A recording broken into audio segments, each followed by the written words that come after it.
Salut Lirza, salut Agatha. Salut Coraline.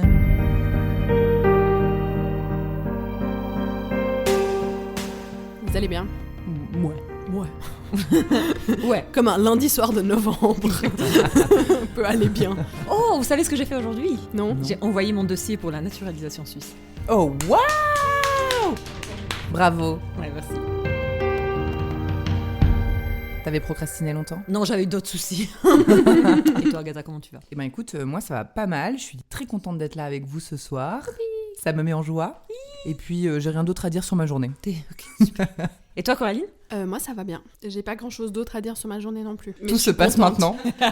Oui, j'ai un peu répondu à des mails pendant la journée. Maintenant je suis là et c'est cool. Ouais, c'est ça. Moi je crois que j'ai tout mis ici là. Ça a intérêt à être cool parce que le reste, Parce que j'ai le reste, attendu. c'était bof. Le reste t'as fait des était moyen. Ok, bienvenue chez les Poissons sans bicyclette. Merci. Merci beaucoup. Nous sommes ici toutes les trois aujourd'hui pour faire un épisode spécial parce que je pense que vous avez remarqué qu'on est en pause en ce moment. Et si tout va bien, on reprend officiellement le podcast en printemps 2025 et on se réjouit, il y a déjà des idées en tête, des gens rencontrés, des envies pressantes de faire des épisodes. Avec l'idée d'Agatha, on s'est dit qu'on allait faire un épisode spécial que tu vas expliquer dans 2 secondes, Agatha. Mais cet épisode, il a aussi un prétexte qui est très chouette, c'est qu'on arrive à 50 000 écoutes au total. C'est quand même très cool. Oui. Et du coup, je voulais profiter pour faire quelques remerciements. Coraline, tout d'abord, je nous remercie nous deux. Ouais. Ouais, voilà. On a lancé le podcast, c'était chouette, on a fait plein d'épisodes. Mais je vais pas m'attarder là-dessus parce que c'est pas l'idée. C'est la fin des remerciements. Merci. Je voulais remercier les autres aussi. Donc, je me suis dit que la première personne que je voulais remercier, c'était Abby, a.k.a. Rosalba, la deuxième invitée du podcast, mais aussi la première à prendre le rôle de co-animatrice quand Coraline était en arrêt maternité. Donc, elle a fait ça pour l'épisode avec Diana, elle a refait ça pour l'épisode avec Mona, et elle a refait ça pour un épisode tête-à-tête qui n'a jamais vu le jour. Mais ça, je passe les détails. Je remercie Agatha, qui, quand Coraline s'est dit qu'elle voulait prendre un petit peu de recul et un peu de temps pour faire autre chose que le podcast, tu as dit « Oui, moi je vais être co-animatrice !» Ça s'est passé comme ça. Et on a fait plein d'épisodes ensemble et c'était vraiment trop bien, notamment l'épisode tête-à-tête Où sont les hommes féministes, qui était une superbe collaboration. Je remercie Elio qui a été aussi co-animateur une fois pour l'épisode Le véganisme va-t-il trop loin? Et ça aussi c'était trop chouette, merci Elio d'avoir fait ça avec nous. Ensuite j'aimerais remercier les Patreons, il n'y en a pas beaucoup, mais ça fait 2 ans qu'ils nous permettent de... Mais ils sont là, on vous voit. Et ils nous permettent de défrayer parce qu'il y a mine de rien des dépenses au podcast. En plus des Patreons, j'aimerais remercier les personnes qui sont venues au podcast comme des expertes, qui nous donnent leur temps et leur expertise. Je vais commencer par Romy Sigrist, qui est sexologue et psychologue et qui nous a offert des heures et des heures pour préparer 2 épisodes où elle était invitée, du sexisme et des psys et sortir du fast-food du sexe. Je vais remercier Laurence Veilla, qui est avocate et qui a également donné généreusement des heures de préparation et d'enregistrement pour une contribution, je trouve, très importante dans l'épisode avec Juliette, qui arrêtera les violeurs, en 2 parties. Et pour le même épisode avec Juliette, j'ai été voir dans son cabinet la docteure Alessandra Duc-Maroud, qui est pédopsychiatre et qui m'a accueillie très chaleureusement pour répondre à quelques questions. J'aimerais faire la liste de toutes les invités. Merci Rhoda, première invitée du podcast. Julie, Nini, Megan, Marie, Mélissa, Rebecca, Margot, Alix, Diana, Rabab, Maxime, Juliette, Nadia, Elio je l'ai déjà dit, Aline,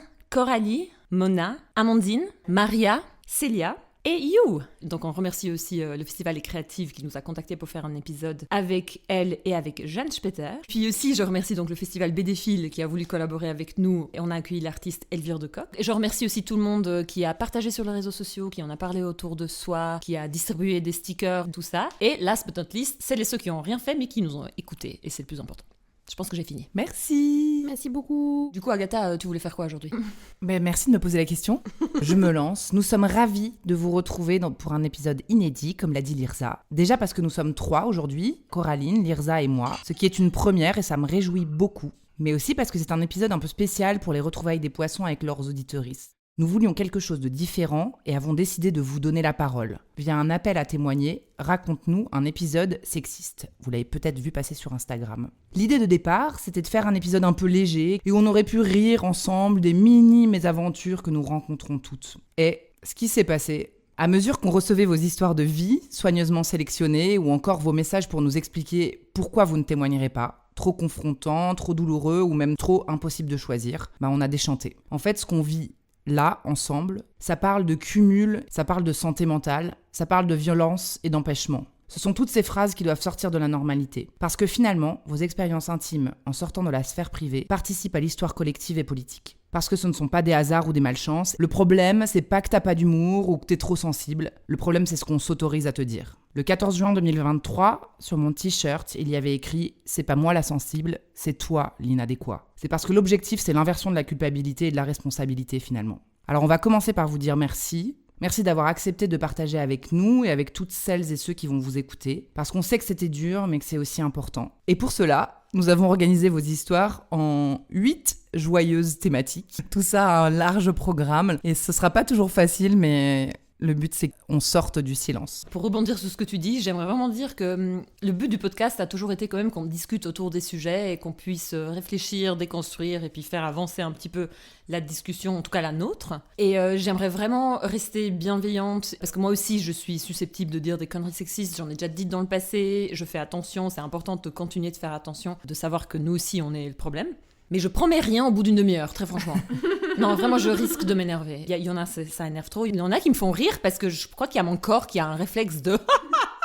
Le rire nerveux. Je sais pas ce que c'est vraiment. L'autopréservation. On va commencer avec les premiers témoignages de Mona, Anita et Clem, que j'ai mis dans un groupe que j'appelle un n'importe quoi gratuit. J'entre dans la boulangerie et je suis assez curieuse de ce qui est proposé derrière la vitrine. Je pointe une petite baguette miniature et j'interroge le boulanger. Qu'est-ce qu'il y a dedans? Est-ce que c'est du chocolat? Il me répond non, ça c'est aux figues. Par contre, à côté, j'ai une viennoiserie au chocolat. Il dit, vous prenez quoi alors? Je vais prendre un croissant, s'il vous plaît. Et là, il éclate de rire. Il me dit, vous ne seriez pas une femme, vous, par hasard? Nous sommes 5, 4 hommes et moi, dans le métro. Collègues de travail, nous nous dirigeons à une séance externe. À l'autre extrémité du wagon, un bébé pleure fort et oblige à arrêter notre conversation. À ces moments-là, un des collègues se retourne vers moi, la seule femme entre nous 5, et me dit, en me regardant aux yeux, « Anna, je suis sûre que c'est une fille. » Moi, en choc, je réponds, « Pardon ?» Lui, il affirme une deuxième fois, « Je disais, Anna, que j'étais sûre que c'était une fille celle qui pleure. » Dans ma tête, c'est l'absurde. Dans mon corps, c'est la colère. Hello, du coup j'ai une situation qui m'est arrivée il y a pas longtemps. Du coup c'était avec un de mes amis à moi durant une fête en fait il nous a raconté une situation qui lui est arrivée en vacances. Il était dans une villa et puis avec un autre pote à lui, il y avait des filles qui étaient là et ils faisaient des jeux XX et en fait à la fin ils ont fini dans la piscine en train de faire des choses, voilà, de s'amuser.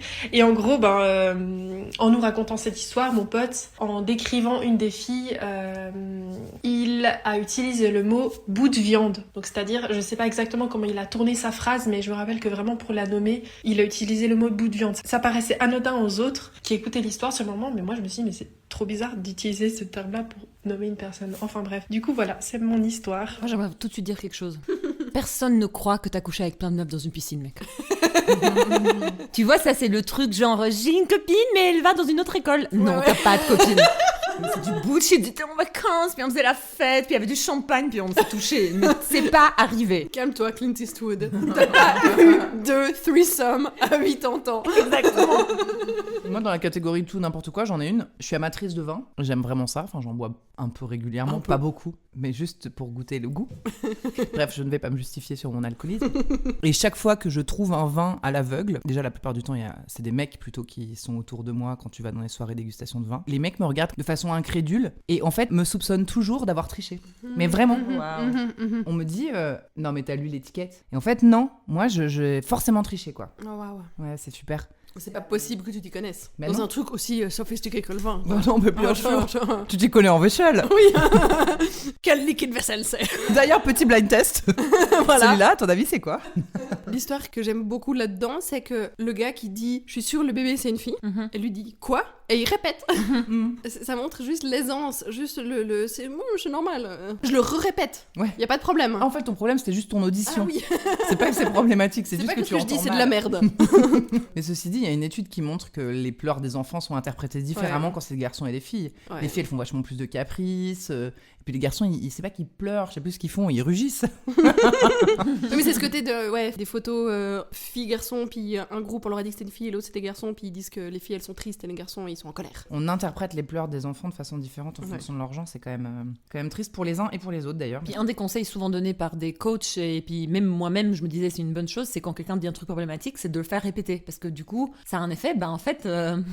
Non. Puis le truc de Mona avec le croissant là, moi ça m'est déjà arrivé avec quelqu'un où vraiment j'ai changé d'avis sur un truc en resto, puis on m'a fait payer quoi. Ah ouais, au début tu voulais pas, maintenant tu veux. Genre, je sais pas, il y a un truc avec les femmes qui seraient capricieuses, qui changent d'avis, j'en sais rien. Oui, ou la gourmandise. Oula, C'est souvent lié avec ce truc de caprice et de gourmandise, tu sais, ce truc. Ah, en fait, t'es au régime, en fait, t'es pas tant au régime. Il y a quand même toujours un truc sous-entendu, je trouve, avec ça, tu sais. D'ailleurs, incroyable, dans le truc n'importe quoi, je suis allée au resto avec une amie la semaine dernière. Dans un resto, on n'était jamais allé au Rotillon. Et le patron du resto, alors il apporte des graissins avec le verre de vin. Et après, il nous dit, mangez pas tout. Et alors, je me dis, ouais, je te jure. Je fais ce que je veux déjà. Ouais, me les donne pas en fait. C'est quoi le truc?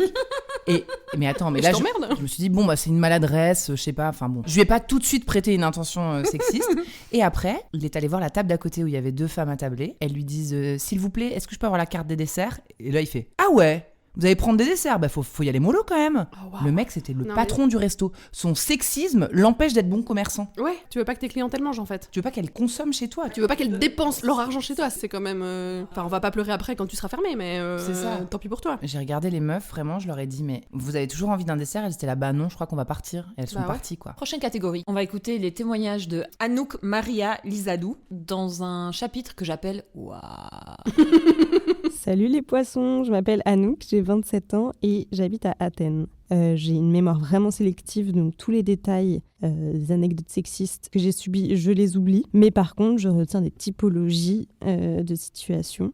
Il y en a une, c'est celle où un homme que je ne connais pas forcément, mais un artisan, un commerçant, une personne que je croise dans la rue, enfin un homme que je croise dans la rue, qui va s'adresser exclusivement, si je suis en présence d'un autre homme, à celui-ci. Et j'ai l'impression de ne pas du tout faire partie de la conversation. Une autre typologie, c'est lorsque un ou une serveuse va donner l'addition à l'homme qui se trouve autour de la table, ou bien à l'homme plus âgé, enfin s'il y en a plusieurs, comme si c'était le ou les seuls à pouvoir assumer l'addition. Et enfin, au travail, on m'a plusieurs fois fait des remarques, ou bien même des compliments, mais qu'on ferait jamais à un homme, sur la manière dont j'étais habillée. Du coup, j'étais en train de faire la queue pour commander à manger. Il y avait un type derrière moi, il aperçoit une de ses collègues, ils se demandent respectivement ce qu'ils ont fait le week-end. Et elle lui réplique « Ah, c'est trop bien, hier, dimanche, je me suis posée, j'ai rien foutu, j'ai colorié. » Et le type lui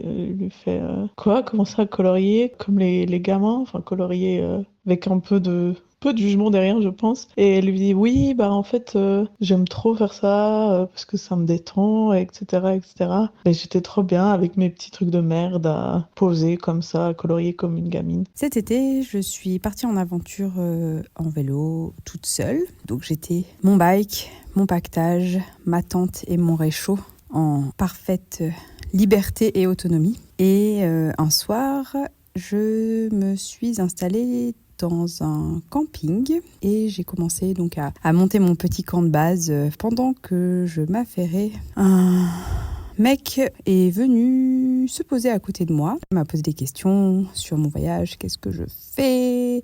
Je voyage seule, de où à où ? Et j'ai répondu. Il m'a dit, mais donc tu voyages seule et tu fais ça tous les soirs de monter ta tente, préparer à manger, etc. J'étais là, bah oui. Effectivement. Là, il m'a posé la question fatidique, mais je comprends pas. Pourquoi est-ce que tu t'es pas acheté une tente 2 secondes Quechua ? Le lendemain matin, il pleuvait à seaux et moi, j'étais bien au chaud et au sec dans ma tente de compète et j'ai pensé à lui et sa pauvre tante Quechua. Moi, je trouvais très drôle la première fois que j'écoutais ça, parce que j'en ai fait un petit jeu, j'étais un peu là, devine la fin. Qu'est-ce qui s'est passé comme problème ? Et l'histoire du camping, quand elle mentionne que le gars s'intéressait où elle allait, j'étais un peu là... Alerte, alerte. La finalité, c'est soit elle s'est fait poursuivre dans la forêt par un gars qu'elle connaissait pas, ou du bon mansplaining. Ding, ding, ding, ding, bon mansplaining. Gagné. Qui est un happy ending dans ce cas. Ce qui, dans ce cas, oui, comparé à l'autre, est plutôt cool. C'est juste un mec qui vient te donner son avis sur ta tente. Tu fais du camping à ton insu. T'es arrivée toute seule, par hasard, avec ton vélo, mais elle s'est pas rendue compte, la pauvre. I choose the bear. C'est juste, genre... Moi, sur le témoignage d'Anouk, une des typologies qu'elle décrit, il y en a une qui m'a fait un espèce de ding-dong. Je l'avais oubliée, celle-là. Je suis architecte, on a acheté avec mon mari une maison en 2020 et j'ai fait les projets... Je suis tellement bourgeoise. Elle est pas à moi, elle est à la banque.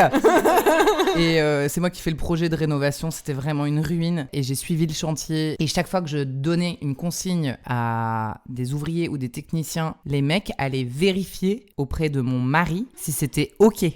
Tu vois. Est-ce qu'il est d'accord? Et puis des fois, on s'était pas consulté, puis il disait un truc contraire parce qu'il savait plus trop et que c'est pas son job, et puis c'est OK.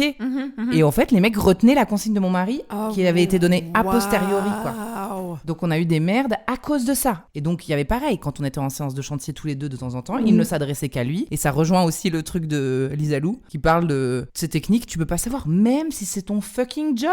Oui, non. Je suis désolée que t'aies vécu ça, vraiment c'est enrageant. Ouais, ça l'était. J'ai fait un burn-out quand même, on va pas se mentir. Je vois trop les gars aller vers ton mari et être en mode genre cligne 3 fois des yeux si t'as besoin d'aide, quoi. Aussi, Anouk, par rapport aux commerçants qui te regardent pas dans les yeux, il y a un magasin de savon que Vincent et moi on adore, et ça fait 2 fois que ça arrive, c'est moi qui paye. Le gars met tout dans son sac, donne à Vincent et lui dit merci beaucoup. Mais c'est pas vraiment ton argent, Lirza. Non, c'est ça. Non, en fait. tu dépenses l'argent de ton mari, c'est clair. Ouais, bah c'est de bonne guerre. Comme tu sens ça. Bonne guerre. Allez à toi. Et moi, ce que j'aime bien dans le témoignage de Maria, c'est qu'il y a vraiment ce truc où on a fait tout un épisode là-dessus, avec Elvire de Coq, justement, que même dans la BD, on prend pas au sérieux le métier des personnes qui mettent la couleur sur le dessin. Et à ce jour, c'est un métier qui est complètement dénigré parce que c'est fait historiquement essentiellement par des femmes. Et on appelle ça du coloriage, c'est pas de l'art, tu vois. C'est du coloriage, c'est un truc que les enfants font. Exactement, et ça m'a trop rappelé ça, j'étais là, bah, c'est vraiment trop triste en fait. Il y a ça, et il y a juste de porter un jugement sur l'activité que tu fais, quelle qu'elle soit, tu vois. Vrai. Ouais. Il trouve ça nul, lui. Mais en fait, t'aurais pu mettre tricot à la place. Je sais pas, elle peut faire de l'aviron, elle peut faire de la danse classique, elle peut faire du lever de poids ou du lancer de marteau. Ouais. Si le mec trouve ça nul, et ben il va faire genre ouais, tu fais ça toi? Ouais, c'est genre, mais en fait, tu me demandes ce que j'ai fait ce week-end, je te raconte. Le but, c'est pas de m'en prendre une en échange. Mais c'est triste parce qu'elle aussi, elle s'auto-dénigre. Ouais, c'est ça. Oui, elle dit avec mes petits crayons de merde. Ouais, c'est ça. Mais en fait, c'est aussi un truc où tu finis par t'excuser de faire un truc qui a pas semé l'intérêt chez la personne à qui tu parles. Moi, j'ai réalisé la dernière fois que j'avais passé une soirée où j'avais exposé mon point de vue et parlé de choses féministes dans une soirée, pas avec des gens proches et tout, avec plutôt des hommes. En fait, je les ai ennuyés à mourir et j'étais là... Bon ben, tant pis, je vais au bout du truc. Sauf que, le lendemain, je me suis sentie trop mal de les avoir ennuyés à mourir. Tu sais, t'es trop vénère contre toi, c'est cette espèce de sexisme intégré. Alors que toi, t'es contente de parler de ça et que c'est toi qui décides de lancer le sujet, tu te sens mal. Et t'es là, mais pourquoi je me sens mal? Et après, tu réalises que... Ah non, j'ai peut-être gâché l'ambiance, tout le monde n'a pas été intéressé par ce que j'ai raconté. Et c'est exactement la même chose. La meuf, elle se dénigre avec ses petits crayons de merde, alors qu'en fait, c'est pas des crayons de merde. Et je trouve que ça, c'est des mécanismes qu'on met tout en place, en fait. Oui, parce que c'est une chose de ennuyer les gens une fois dans une soirée, voilà, ça arrive à tout le monde. T'as des gens en face qui s'intéressent pas à toi, mais c'est un truc qu'on fait systématiquement aux activités féminines, donc ça devient un truc de bonne guerre, quoi. Oui. Non, mais c'est systémique. En fait, tout ce qu'on dit n'est pas intéressant. Ouais, exactement. Sauf si tu fais un truc de mec. Mais à ce moment-là, on pense que t'es une menteuse. Ou t'es pas une femme comme les autres. Exactement. Résumé. Plein de fois, vous en avez parlé, notamment dans... Cool Girls, vraiment. Ouais, Cool Girls, vraiment. C'était le premier que j'avais écouté. Oui. J'avais réalisé à quel point, moi, je m'étais reconnue aussi dans cette personne-là, que ça flattait quand on lui disait « Non, mais toi, t'es différente ». Parce que moi-même, je dénigrais les choses qu'on définissait comme féminines. Moi, je le remarque tout le temps, parce que là, je suis dans une phase où j'assume et j'ai plein de petits hobbies de vieille chez moi. Là, je me suis lancée dans le point de croix et puis faire des trucs très random. Et je trouve ça très très drôle. Et je dois quand même combattre un petit côté du... déjà, en fait, il y a un côté très capitaliste parce que tu dois faire un truc un peu productif et obtenir un résultat, alors que finalement, juste faire quelque chose de fun parce que c'est divertissant et que tu passes un bon moment, c'est largement suffisant. Et puis, à ce côté, mais c'est une truc de fille. Ouais, t'es un peu là-bas, forcément, ça a moins de valeur, quoi. Moi, je fais du crochet. Comme je suis méga nulle, je défais et je refais. Donc, genre, ça fait 1 an que je fais du crochet, j'ai pas fait une écharpe. et des fois, je me regarde de l'extérieur et je me dis oh là là, qu'est-ce qu'il doit penser ton mec, t'es une vieille et tout, et après je me dis n'importe quoi, mais j'ai quand même ces pensées, je les accueille et je les analyse, mais elles arrivent. Moi je suis trop cool donc je fais rien de tout ça. Ah ouais? Moi je fais du sport. Le prochain témoignage, franchement, c'est une catégorie à elle toute seule. Puis c'est plus du racisme que du sexisme, et j'ai nommé la catégorie De Lilia. Alors moi l'histoire c'était avec un garçon avec qui j'avais matché, très sympa au début, on a matché il y a de ça 1 an. Très sympa, il avait la tchatch, on s'entendait bien, mais il y avait quand même un petit truc que je sentais pas, mais j'arrivais pas trop à savoir quoi. On s'ajoute sur les réseaux, je vois que je suis sa seule abonnée, et du coup ça me pousse à faire quand même des recherches pour voir si elle a pas d'autres comptes. Je fais ça avec ma meilleure amie. On tombe sur son compte Twitter, et sur son compte Twitter on voit qu'il repostait des trucs sur Hitler, comme quoi c'était une bonne personne, il repostait des trucs sur les Arabes et les Noirs, que c'était des singes, et on a trouvé son profil SoundCloud, où en gros tu peux streamer et faire toi-même tes propres chansons, où il employait le N-word en tant que bon Suisse, il employait le N-word et il disait que les Arabes il les baisait, et que les Noirs c'était des singes, et d'autant plus qu'il voulait absolument qu'on se voit dans un hôtel tout près de chez lui. Donc voilà, voici ma petite histoire, au final je l'ai bloqué. Gros bisous. Qui veut réagir en premier? L'angoisse. Jackpot. Bingo.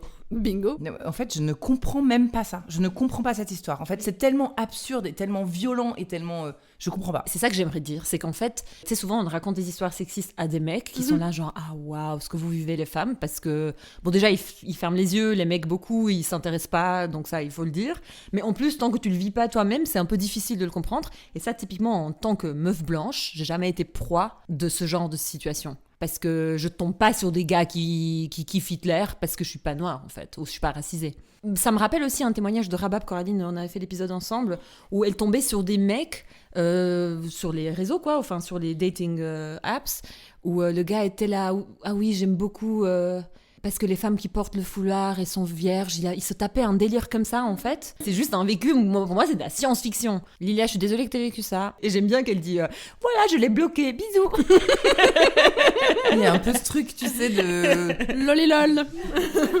Vas-y, prochaine catégorie. Bouh. Sous-titre, sexisme et éducation. Et là, on a les témoignages de Nathalie, Isabelle, Catherine et Amandine. Première séance des parents pour moi. Et mon aîné a commencé la première année d'école, la 1H. La maîtresse nous annonce que la mascotte de l'année, ça va être Lou. En fait, des éditions Ozu, des livres pour les enfants. Déjà un peu déception parce que c'est vraiment pas au top sur les stéréotypes de genre. Et la mascotte de Lou va venir passer un week-end à la maison chez chacun des enfants. Troisième week-end, mon fils arrive avec Lou et me dit « Ah, tu sais, il y a aussi Louve, mais Louve, elle vient pas le week-end à la maison parce qu'elle reste dans la classe, parce qu'elle préfère se faire belle dans la classe. » Du coup, je décide quand même d'appeler la maîtresse. Puis là, la maîtresse me dit « Non, mais il a pas compris ce que je lui ai dit, c'est que Louve, elle était plutôt calme et puis alors elle aime bien rester dans la classe pour être tranquille, tandis que Lou, lui, il est turbulent puis il fait plein de bêtises. Alors c'est bien qu'il aille chez les élèves le week-end. » Et la justification, c'était que elle avait ses 2 peluches, mais il fallait que, pour être juste avec les autres classes, il n'y ait qu'une seule peluche, et que du coup, il fallait trouver une histoire pour justifier qu'une seule des peluches pouvait être prise à la maison. Une situation vécue quand j'avais 11 ou 12 ans. J'avais déjà une poitrine assez développée et j'étais déjà complexée parce que mes amies à l'école avaient toutes des poitrines plates et je subissais déjà le regard lubrique des hommes plus âgés que moi parce qu'en plus de ça, je faisais plus que mon âge.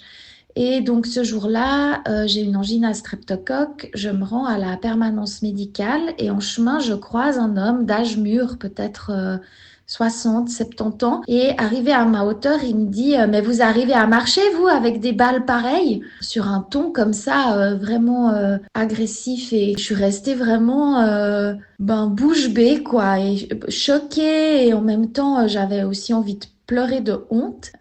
Et quand je repense à ça aujourd'hui, j'ai beaucoup de compassion pour la jeune fille que j'étais à cette époque-là. Un jour, à un repas de famille, je devais avoir 11 ans, un de mes oncles me dit à table, devant tout le monde, « Mais nom de Dieu, qu'est-ce qu'ils ont poussé tes seins?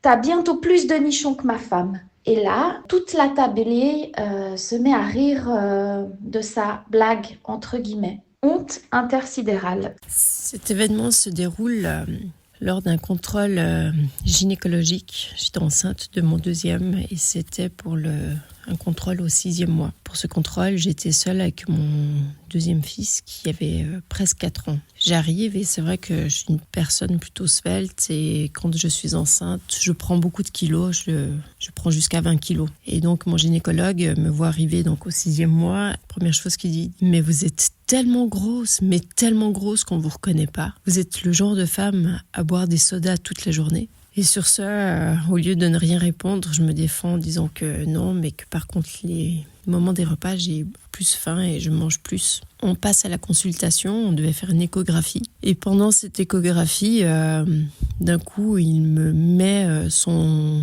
doigt dans mon vagin. Et j'étais assez surprise et j'ai rien osé dire. Et sur ça, il le retire, il a vu ma surprise, puis il me dit « Vous lavez la foufoune avec du savon ?» Et je lui dis « Pardon ? Vous lavez la foufoune avec du savon parce que c'est sec là au-dessous. » Et sur ça, il y a mon fils de 4 ans qui me demande « Maman, c'est quoi la foufoune ?» J'ai rien osé répondre au comportement de ce gynécologue. J'ai été choquée qu'il me mette le doigt dans mon vagin pour un contrôle, pour une échographie. Et j'ai expliqué à mon fils qu'une foufoune, c'était un vagin.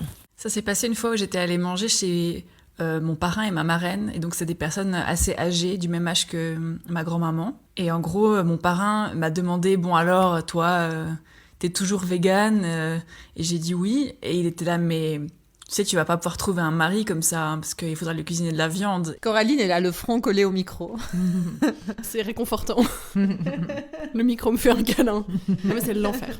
Isabelle, j'avais pas les mêmes problématiques, dans le sens où moi, j'avais pas du tout un corps qui faisait plus grande que ce que j'avais. Mais ce sentiment de honte, après t'être fait harceler par, en plus, clairement des adultes, il est encore imprégné dans toute mon ADN. Genre, des moments où on t'a vraiment fait te sentir comme un morceau de viande pour... Tu sais, quand tu commences à comprendre ce qui se passe un peu, que t'es dans la rue, puis on te fait bien comprendre que c'est pas chez toi, là. Ce sentiment vraiment tellement honteux, il est tellement là, et ça me fait mal, rien que quand on le mentionne, quoi. Ouais, moi aussi, pareil. J'ai eu très mal en l'écoutant. Et quand elle a dit « j'ai beaucoup de compassion pour la petite que j'étais là, ben moi aussi, vraiment. Pour toi, pour moi, je trouve ça beau comme Isabelle arrive à mettre des mots dessus. Vraiment, cette honte intériorisée qui est un problème ultra grave, en fait. Ouais, mais c'est monstre grave. Ouais, parce que le truc qui est là, qui est criant, parce qu'on parle de sexisme ordinaire et tout ça, mais là, c'est l'inceste et la pédocriminalité ordinaire. Oui, en fait, il faut c'est le ça. dire. Ouais, c'est clair. Parce que l'oncle qui dit tes seins poussés plus grands que ma femme, c'est des paroles incestueuses. Ouais. Et je suis sûre que il y a énormément de femmes qui ont cette histoire à raconter de dîner de famille où des gens se permettent des remarques sur est-ce que t'as un petit ami, tes seins ils sont comme ci, ou t'as un trop gros cul, ou tu devrais manger moins, ou... Enfin, juste se permettre tout le temps de rentrer dans ta sphère intime et privée et de parler de ton corps. En fait, t'as pas envie que ces personnes-là, elles parlent de ton corps. Ouais. T'as pas envie qu'on te fasse des compliments, parce que moi, on me disait aussi, quand je grandissais, on me disait « Ah, t'es belle, tu deviens une femme ». Je trouvais ça horrible. Même quand c'est soi-disant positif, en fait, le fait de voir que des adultes face à toi ont ce regard sur toi, c'est hyper humiliant. C'est humiliant, exactement. Ouais. Et on porte avec nous cette humiliation longtemps, quoi. Ouais. Bisous, bisous Isabelle. Ouais. Vraiment, c'est trop dur et c'est trop cool qu'elle nous raconte ça. À part ça, c'est monstre important, je trouve, comme témoignage. Ouais, c'est clair. Parce que vraiment, ça laisse un goût de merde dans la bouche, quoi. Et puis, c'est important de le dire. Ouais. À fond. Et par rapport aux violences gynécologiques, ça c'est vraiment... c'est une catégorie entière en soi. Enfin, la façon dont on est traité comme des bouts de viande quand on va à un contrôle. Vraiment d'avoir aucune considération pour ton corps. Ouais, c'est terrible aussi. Vraiment, ça m'a trop peiné. Toute l'histoire de Catherine, il y a toutes les couches de grossophobie et de sexisme. Ouais. Devant son fils qui regarde ça comme c'était normal, parce qu'un médecin, quelqu'un en blouse blanche, c'est une autorité, c'est quelqu'un qu'on respecte. Donc le fils intériorise de la grossophobie, du sexisme, tout ce que tu veux en fait pendant tout ça. Après, t'es grosse parce que t'es conne, parce que tu bois beaucoup de soda. Mais non, mais tu fais n'importe quoi en fait. Hein. Et puis d'appeler ça foufoune, de demander comment tu laves ta foufoune. Désolée Catherine. Ouais. Et puis il y a quand même ce truc de menteuse, je trouve aussi en filigrane, on pense que tu mens, on pense que c'est pas vrai que tu manges normalement, on pense que ce que tu dis est faux. C'est vrai. Moi j'ai eu cette expérience quand j'ai accouché de Colette, on m'a pas cru que j'étais en train d'accoucher, du coup j'ai pas eu le droit à la péridurale, elle est sortie, parce qu'on me croyait pas. On m'a dit non, vous avez pas assez mal. Et en fait au bout d'un moment quand je pleurais, la meuf elle m'a dit non mais c'est bon, on va vous la faire la péridurale, elle fait attendez juste je vérifie un truc, elle a vérifié, en fait j'avais la tête de ma fille Colette entre les jambes. Et j'étais là, bah oui. Bordel, ça fait 1h30 que je vous dis qu'elle arrive. Ouais, puis des histoires comme ça, il y en a des millions, quoi. C'est l'enfer. De mensonges, puis qu'est-ce que tu fais faux, en fait ? Est-ce que tu bois trop de soda ? Et est-ce que tu laves ta foufoune avec du savon ? Il y a tout le temps un truc, qu'est-ce que tu fais faux ? Qu'est-ce que tu fais faux ? C'est ta faute. Ouais, et d'ailleurs, le qu'est-ce que tu fais faux, ça me fait penser qu'on te met toujours, en tant que femme mère, face à ton incapacité de mère. Par exemple... Je prends le train avec mes 2 enfants, on en a pour 8 heures de train, je les autorise à marcher dans le couloir, ça fait chier un vieux schnock qui les engueule, ils finissent par revenir tous les deux en pleurant en disant « Le monsieur, il veut nous taper et tout, machin ». J'étais là, pardon, je me lève, je dis « C'est qui ?» Et là, je vais voir le mec, je lui dis « Qu'est-ce qui se passe, monsieur ?» Mais vraiment, j'ai été très polie. chose qui est rare. Et il me dit vos enfants marchent dans le couloir. Ouais. J'ai dit je sais, c'est moi qui les ai autorisés. Et en fait, monsieur, ce n'est pas votre couloir. Et là, il m'a dit ah bah c'est clair que quand on sait pas éduquer ses enfants, évidemment. Et là, je l'ai regardé et j'étais là, mais sérieusement, tu me fais le coup de la mauvaise mère. Alors que toi, t'es en train de faire ton sudoku pendant que c'est ta femme qui s'occupe de tes petits-enfants. Et les deux témoignages plus light, quand même. Nathalie avec la maîtresse d'école. Moi, il m'a tellement énervé celui-là. Parce que je le vois venir petit à petit, tous ces trucs. Enfin, mon fils a 2 ans et demi. Ouais. Je les sens, tous ces trucs. Où je suis toujours constamment en train de peser le pour et le contre. Est-ce que ça vaut la peine que je me lance dans quelque chose là ? Est-ce que non ? Genre choisir mes combats ? Et ça va faire que de s'empirer. Et je suis déjà fatiguée. Et là, de nouveau, le front sur le micro. Le front sur le micro. Comme le filtre que j'ai par rapport au contenu que je consomme pour moi, j'ai la même chose pour mon fils. Quand je vois des trucs où je suis un peu là, c'est pas ouf. Ah ouais, ça c'est ok, très sexiste. Et puis voilà. Puis je trouve magique la maîtresse qui est un peu là, non, il a mal compris. Ouais. Et qui répète un truc qui est encore pire. Qui est genre presque pire. Et t'es là, ouais, c'est peut-être toi qui a pas compris en fait. Elle dit, c'est un petit garçon, enfin il est turbulent et la petite fille elle est plus calme. Bah elle dit, là t'as l'impression que t'es en train d'améliorer la situation.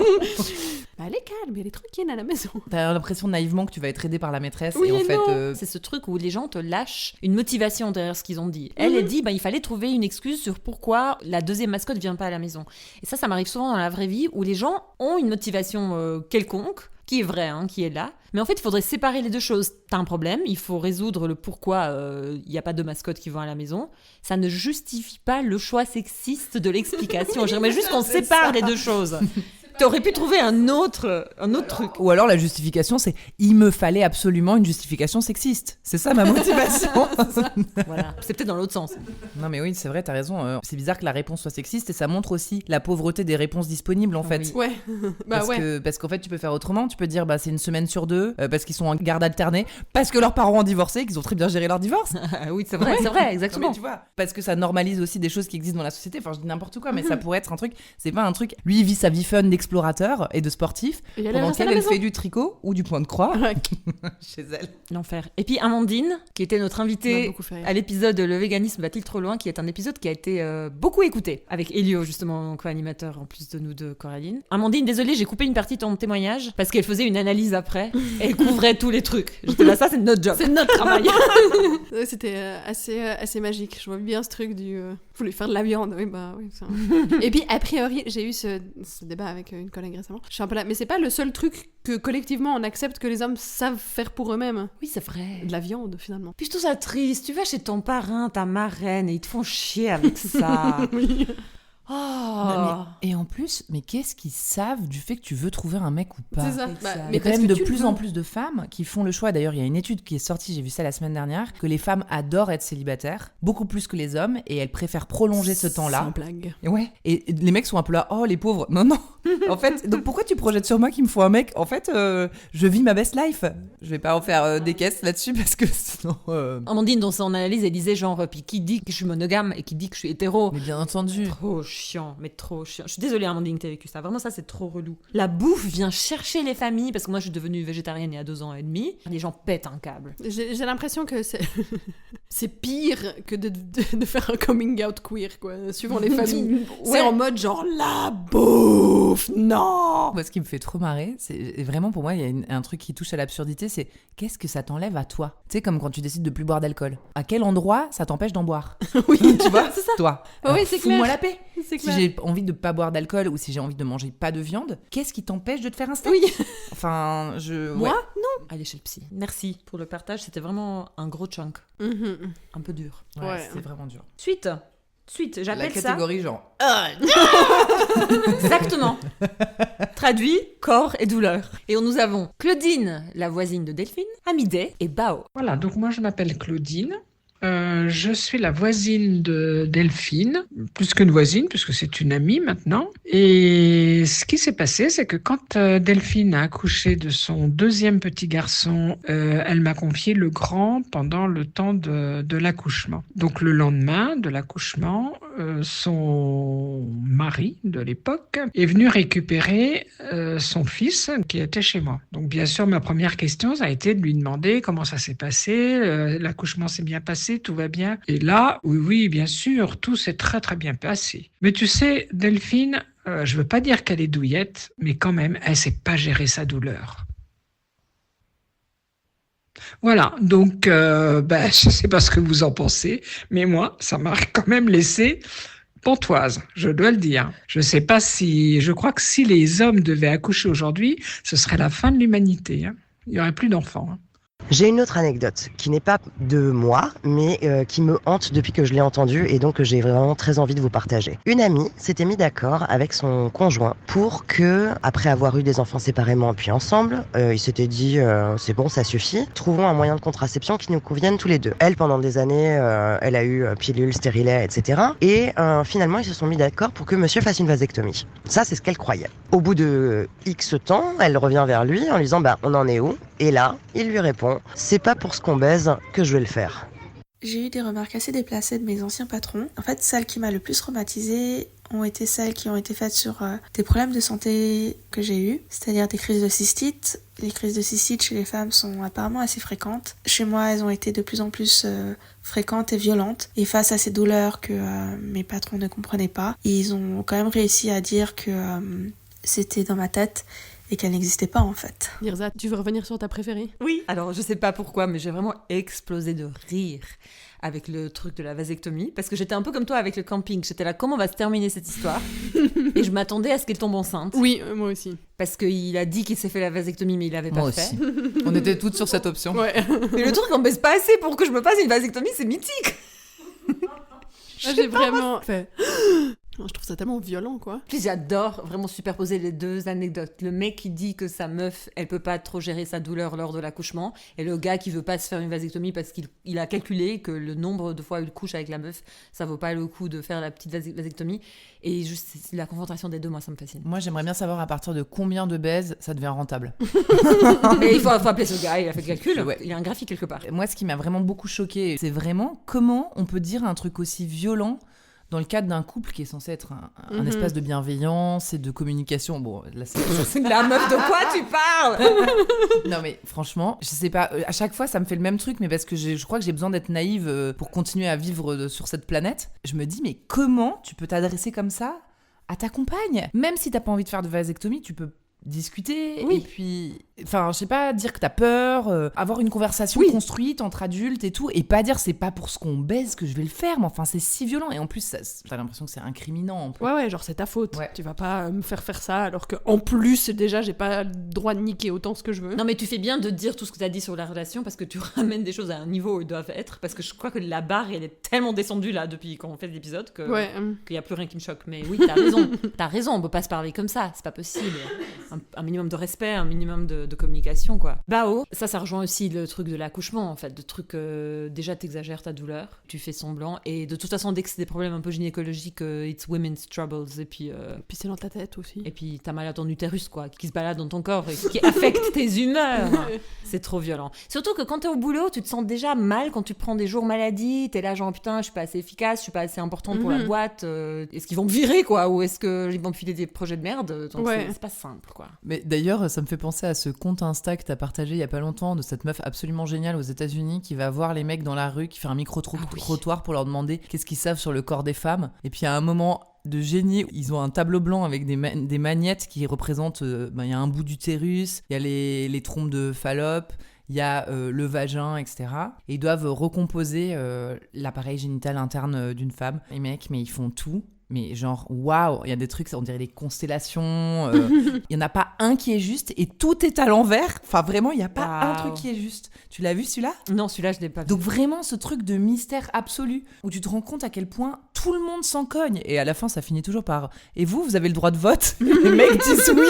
Ils disent oui, on va voter. Et tu fais, pourquoi tu donnes le droit de vote à ces mecs-là ? Ils sont tous hétéros. Il n'y en a pas un qui a la moindre idée de à quoi sert un tampon. Enfin, il y a des trucs sur les règles et ils savent pas. C'est là la fameuse étude où il y a plein de mecs qui pensent que les femmes peuvent pas faire pipi si elles ont un tampon. Ouais. Ça hante minuit. Oui, enfin, il y en a un qui dit c'est pas recommandé. Oui, il nuance un peu le propos, comme s'il était un peu expert. Mais en fait, ils savent pas qu'il y a deux trous. Ouais, c'est ça. En fait, elle le fait ça aussi. Elle dit est-ce que les hommes et les femmes ont le même nombre d'orifices ? Et les mecs disent oui, parce qu'ils pensent que les femmes pissent par le vagin.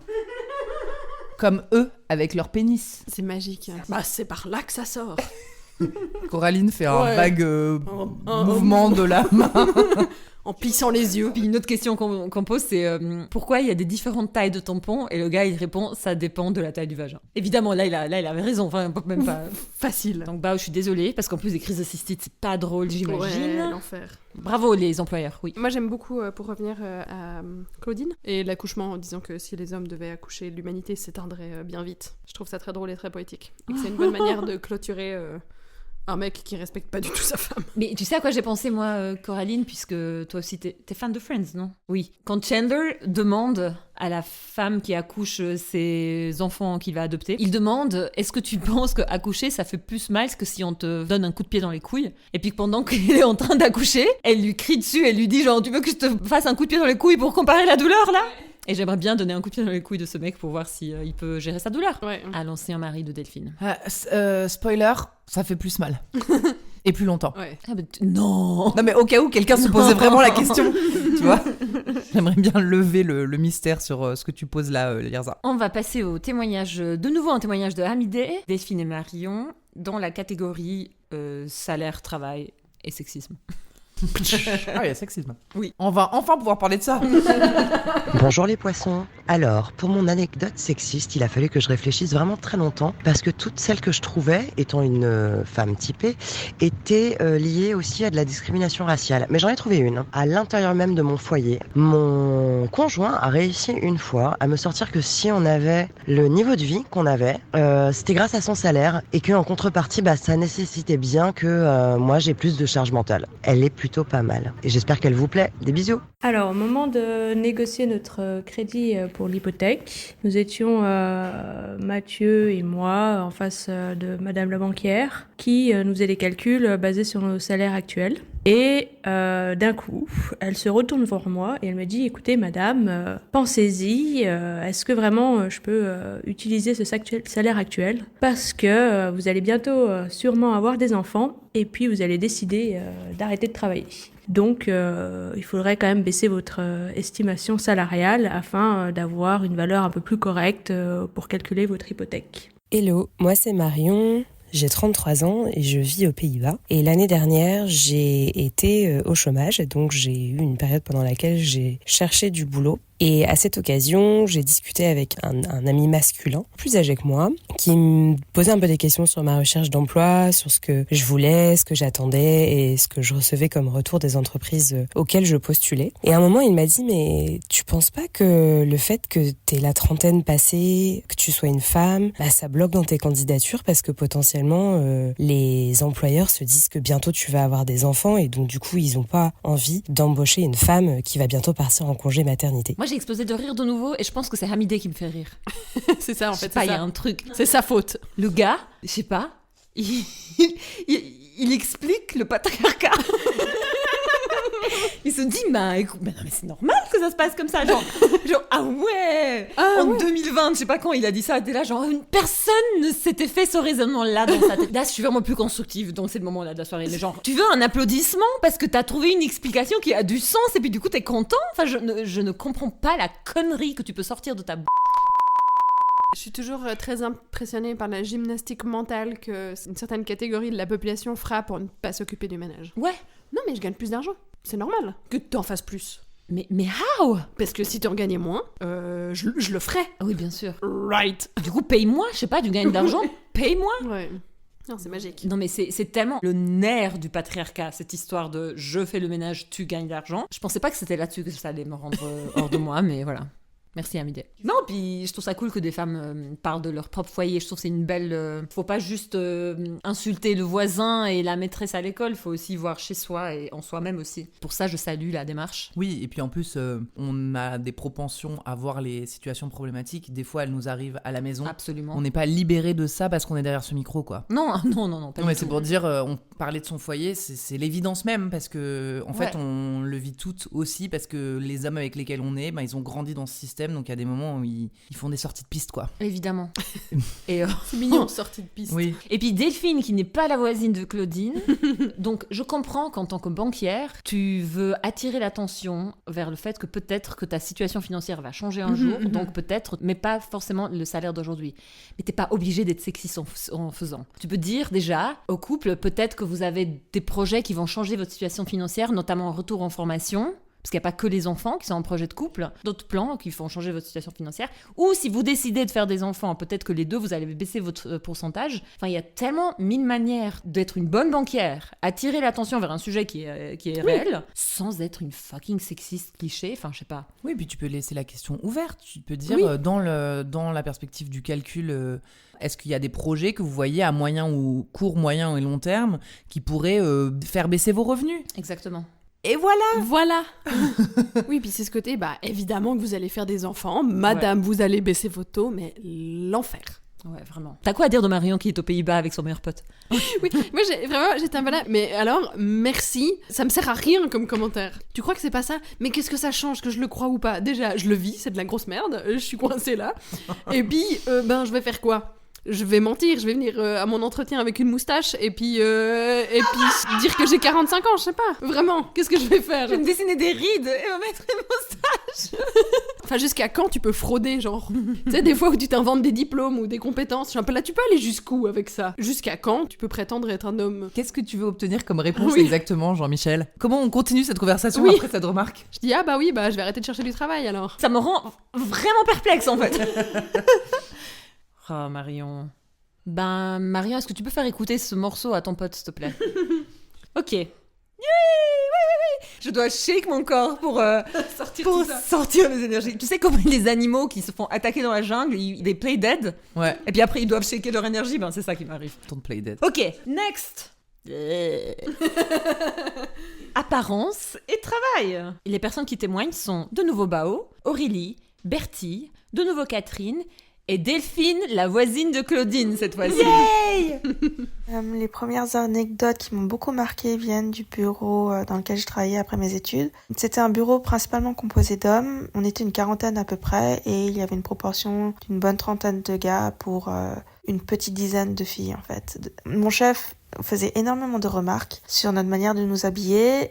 Si on venait un peu bien habillé, en robe, en jupe, un peu maquillé, un peu coiffé et ou en talons, automatiquement on se prenait des remarques, il nous reluquait de la tête aux pieds. Et par contre, quand on venait habillé en mode chill, genre un jean, un pull, très simplement en fait, ou un t-shirt, là c'était automatiquement mets t'es en pyjama, c'est pas normal, rentre chez toi, repars, c'est pas normal. En fait, ce qui fait que maintenant je n'ose plus m'habiller un peu bien, on va dire, ou me maquiller au travail. J'ai changé de bureau entre-temps, mais le traumatisme reste parce que je me suis prise tellement de remarques à l'époque que maintenant je n'ose en fait plus du tout. À la suite d'une postulation, on me téléphone pour me proposer un entretien en présentiel. Donc un homme m'appelle et me demande si je peux venir pour discuter du poste, etc. On m'accueille et un homme m'invite, donc celui que j'avais eu au téléphone, m'invite à passer dans une pièce. Et en fait, cette personne commence à me poser des questions un peu de manière un peu étrange. La personne me demande si je peux me présenter depuis ma naissance, donc au départ je trouve un peu étrange mais ça me fait rire, et puis plus l'entretien passe et puis plus cet homme me pose des questions très personnelles jusqu'à en venir à est-ce que j'ai un copain. Moi, je me suis sentie un petit peu prise au piège à ce moment-là et j'ai pas osé dire que oui, j'ai pas osé mentir. Donc je lui ai dit la vérité, donc je lui ai dit non, j'en ai pas. J'avais en moi envie de lui dire que c'était pas forcément normal de poser cette question étant donné avant cette personne me demandait ce que j'ai aimé faire dans la vie.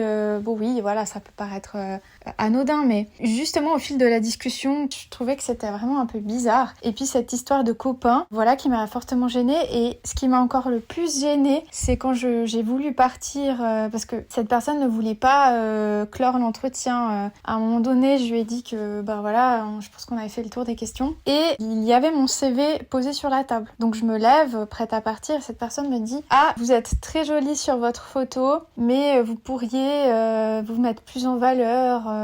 Alors voilà, j'ai J'ai pas forcément plus que tant voulu débattre de ça, mais j'ai dit ok, merci, et puis je suis partie.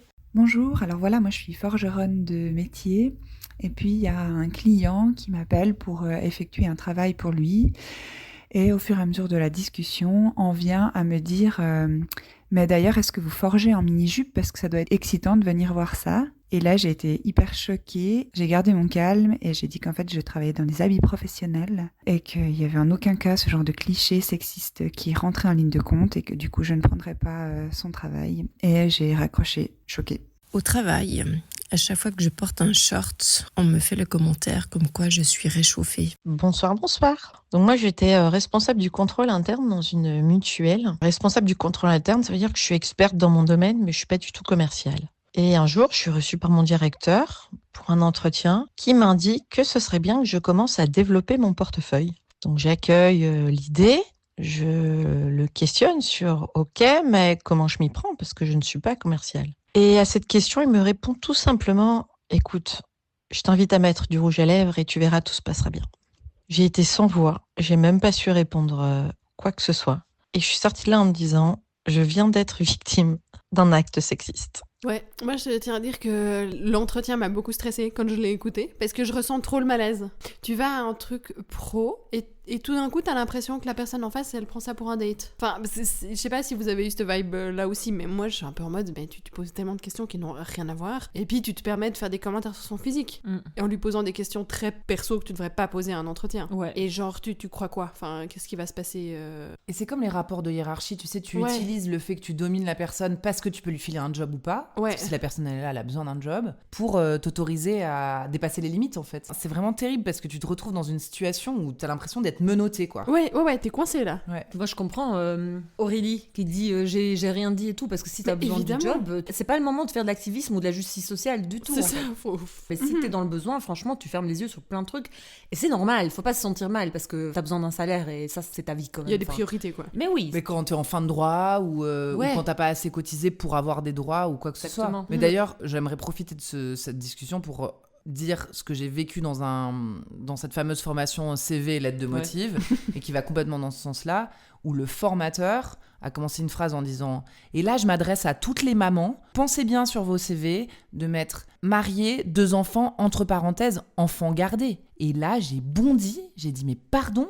Alors déjà, aux mamans, c'est quoi cette phrase? Et puis en plus, je lui ai dit, mais on n'a pas d'obligation d'écrire notre statut marital, évidemment ni que non. de dire qu'on a des enfants. Et comment on les garde, enfin je veux dire, donc on n'a même pas à parler de ça. Et je le dis vraiment parce que je trouve que ces formateurs-là, ils ont l'obligation de véhiculer un message qui est au minimum légal, en tout cas pas problématique. Et j'ai vraiment envie de dire, vous n'êtes pas obligé de dire si vous avez des enfants. Et vous n'êtes pas obligé de répondre à la question, est-ce que vous en voulez? Ça ne regarde personne, c'est illégal. Cette question est illégale. Vous pouvez dire non, même si vous en voulez, même si vous êtes enceinte, ils n'ont pas à vous la poser. D'ailleurs, vous n'êtes même pas obligé de révéler que vous êtes enceinte. Vous n'avez aucune obligation et ils n'ont absolument pas le droit de vous poser cette question. Et la seule question que vous pouvez vous poser, c'est comment je peux trouver une pirouette pour pas être tout de suite agressif, parce que moi j'ai tendance à dire ta gueule.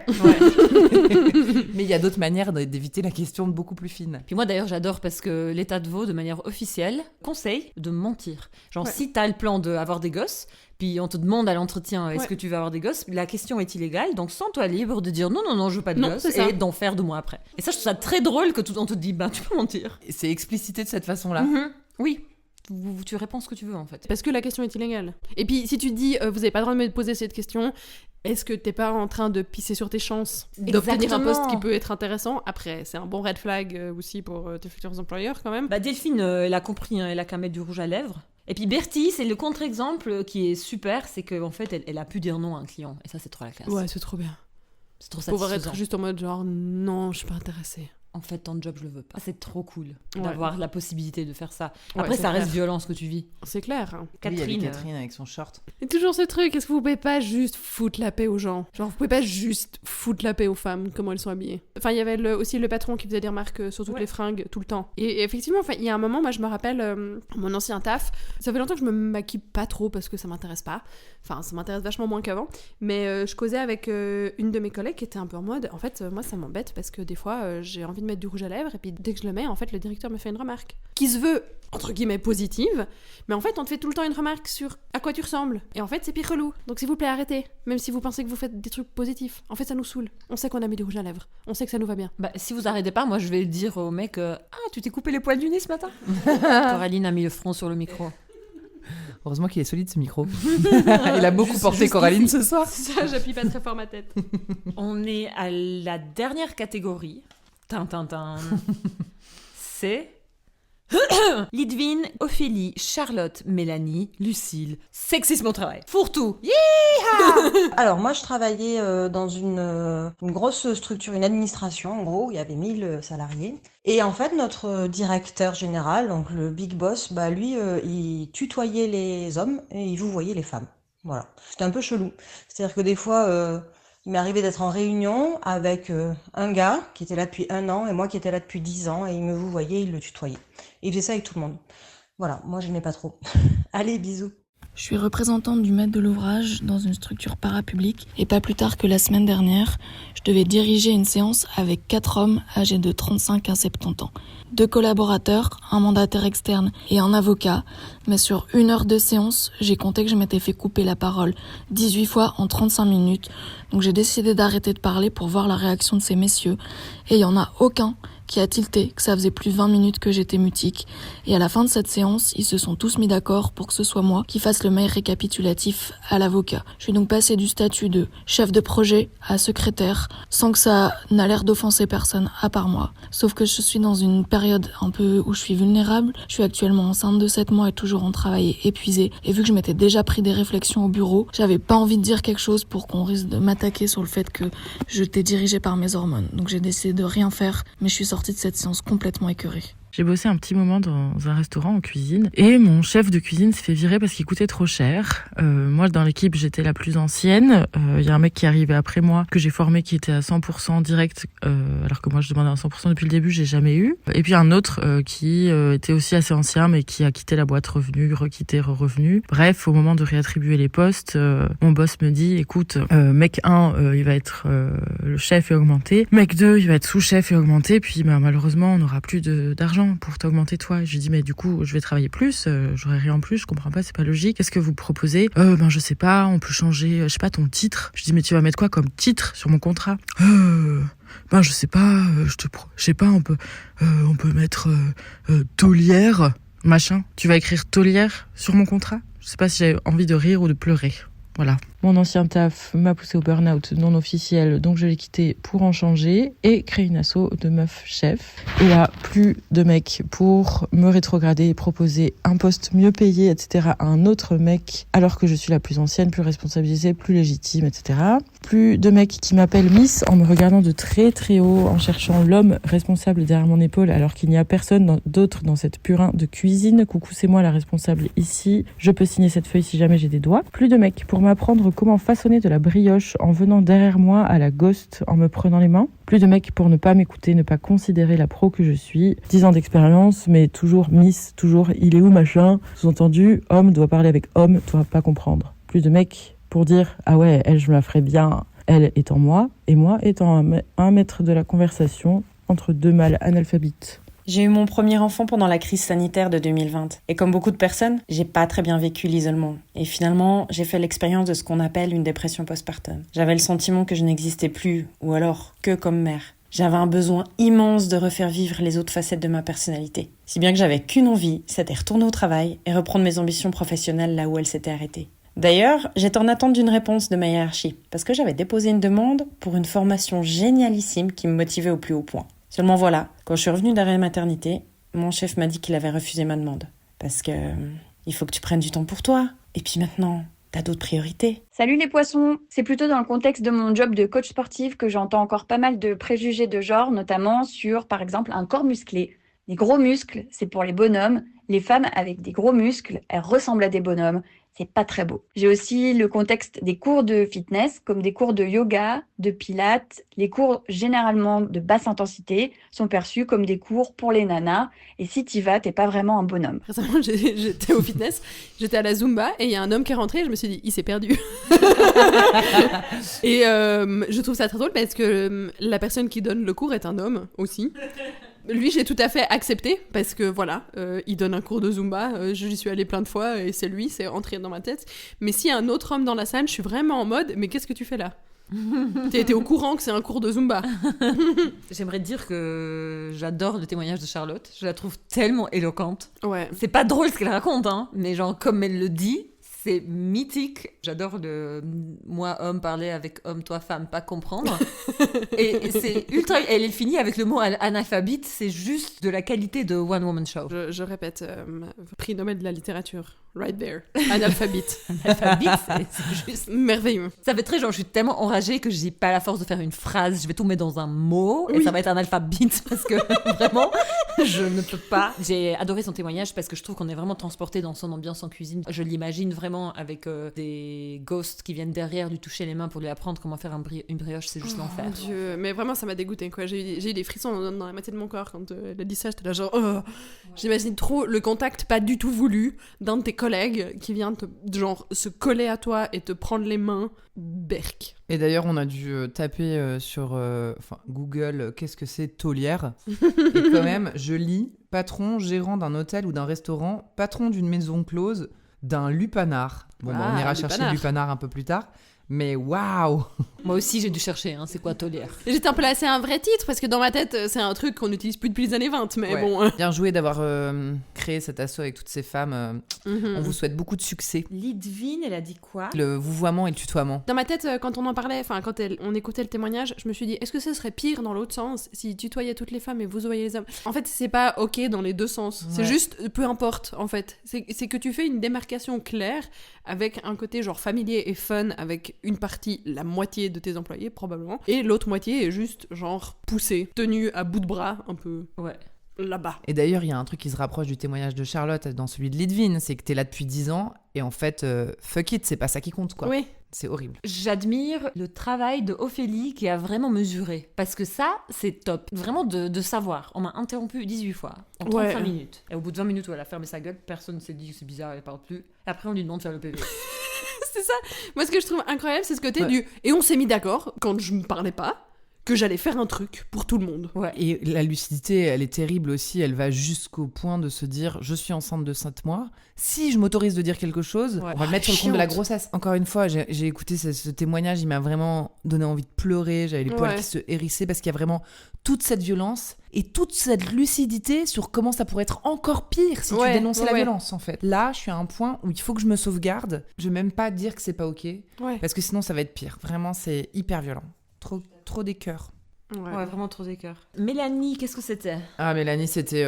mais oui, mais il faut que tu prennes du temps pour toi. Moi, j'adore les mecs qui te disent comment tu dois employer ton temps à partir du moment où t'es mère. Tu vois? Genre, mais non, mais maintenant, t'as d'autres priorités. Ouais, moi, quand j'ai commencé à travailler dans mon ancien job, un de mes collègues, quand il a appris que j'avais un fils de 6 mois, il m'a regardé, il m'a dit « Bah, qu'est-ce que tu fous là ?»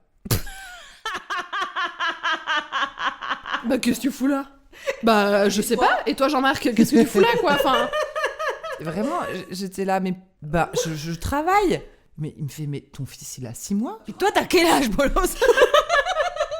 Elle est où, ta mère? Mais déjà, tu vis où? Tu crois que j'ai 8 mois de congé maternité? Moi, j'aimerais quand même raconter cette anecdote de sexisme au travail, mais je l'aime fort. C'est quand je venais de commencer dans un bureau et je vais voir la personne avec qui je devais travailler sur le projet, c'est un mec, et puis je me pose à côté de lui pour lui poser 2-3 questions, puis il n'y avait pas de tabouret vite fait, donc je me mets juste à genoux vite fait. Et après, je dis, bon, je vais prendre un tabouret quand même. Et il me dit, mais tu sais, moi, avoir une femme à genoux à côté de moi, ça me dérange pas. Hein. Voilà. Au travail! À quoi j'ai répondu? Je vais faire semblant que tu viens pas de dire ça, ok? C'est très très bien. Et il a un peu dit genre ok, il a pas dit ok, mais il a un peu fermé sa gueule et à partir de ce moment-là, il a plus fait des conneries et on avait une relation qui était professionnelle.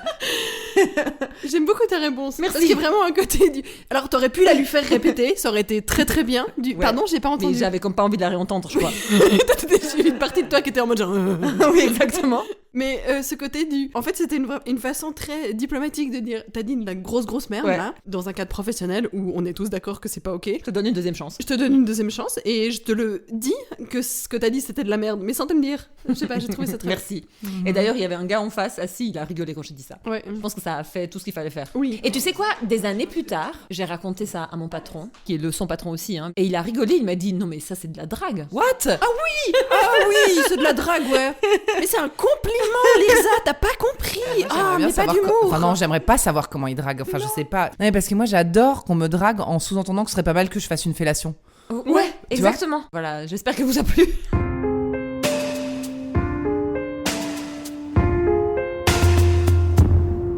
Et puis, on a reçu, aujourd'hui d'ailleurs, un message de Candice que j'ai trouvé si beau, si éloquent, que je me suis dit, on va le mettre à la fin. La catégorie, c'est waouh.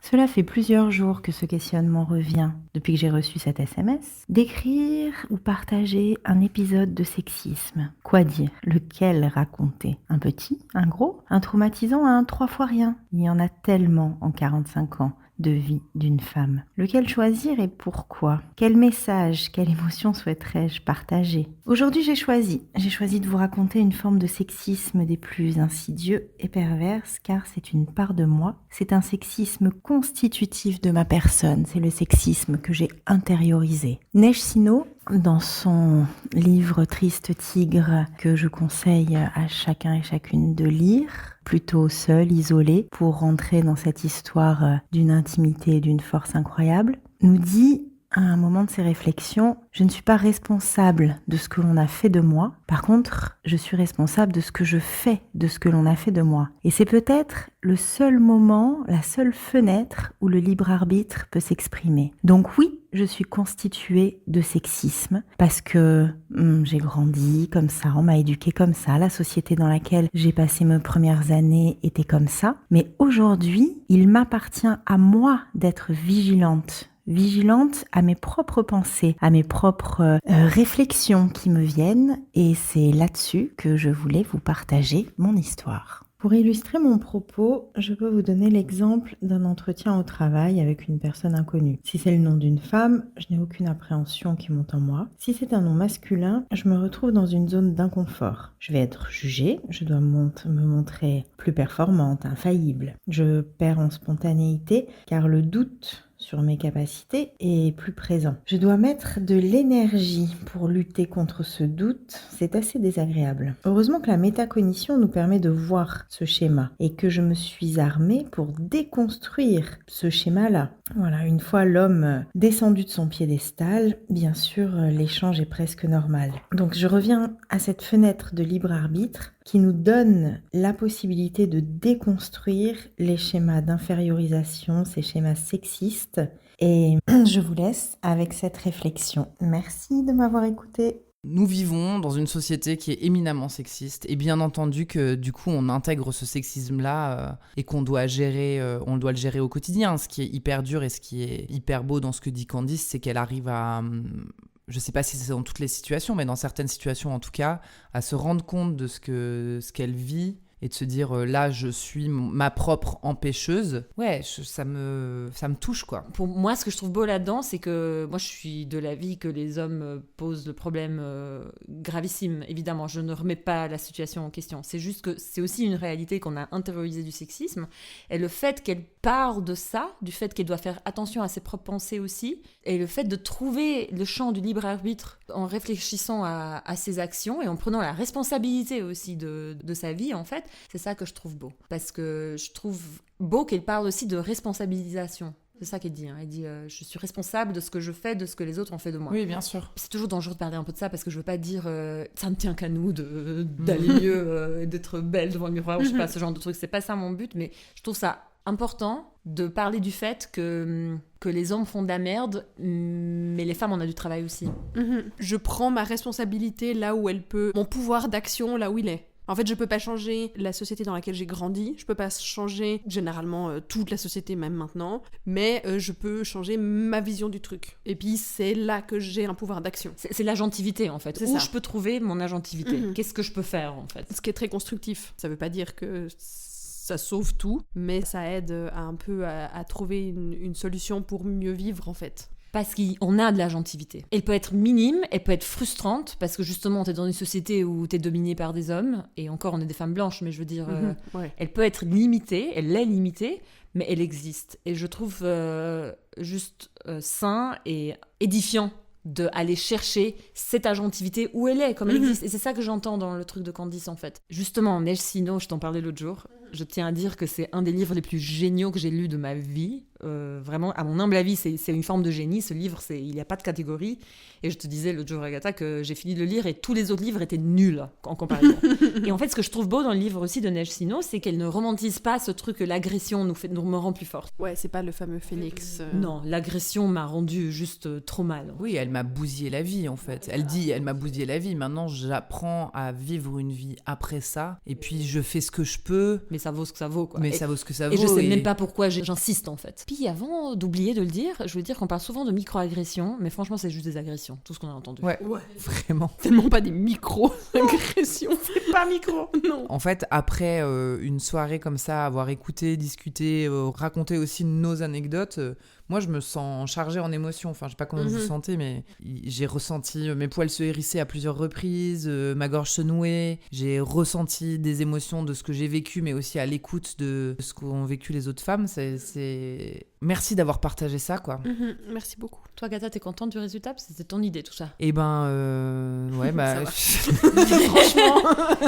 Bah, non, mais c'est vraiment... en fait, je pense que quelque part, il y avait ce côté un peu micro-trottoir que t'imagines, enfin, sur lequel tu plaques des choses drôles, un peu légères, de faire circuler le micro et que chacune y aille de son anecdote. Et en fait, j'avais mis de côté le sujet, quoi, la question posée. Oups.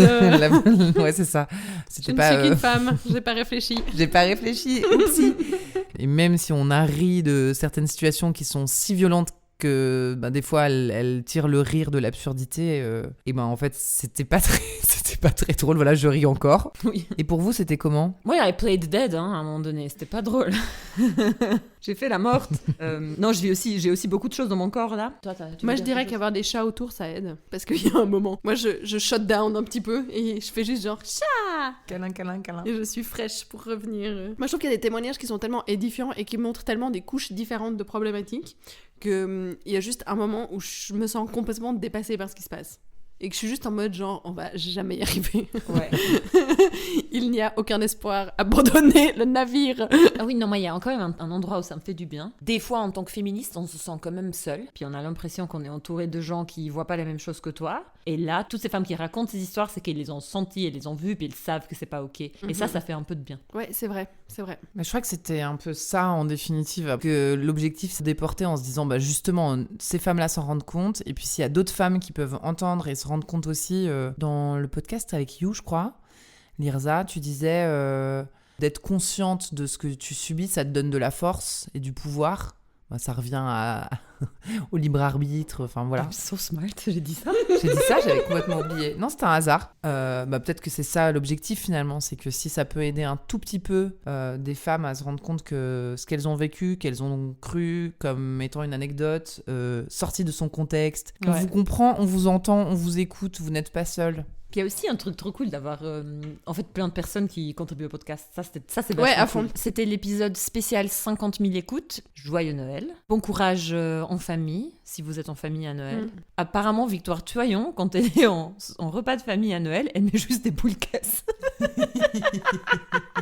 Elle dit ça dans un épisode, j'étais là, mais vraiment, tu mets des boules? Oui, ça s'appelle Guide de survie pour les fêtes de famille. Si vous l'avez pas entendu, écoutez-le, c'est trop bien. Waouh. Si tout va bien, si les étoiles s'alignent, on s'entend en printemps. C'était Les Poissons sans bicyclette, un podcast féministe indépendant de Lausanne. La musique est faite par Les Poissons sans bicyclette. Le montage est fait par Les Poissons sans bicyclette. C'était donc Agatha et Lirza et Coraline. On a un Patreon et vous pouvez nous trouver sur patreon.com/lespoissons sans bicyclette. Merci, bisous. Bisous. Ciao.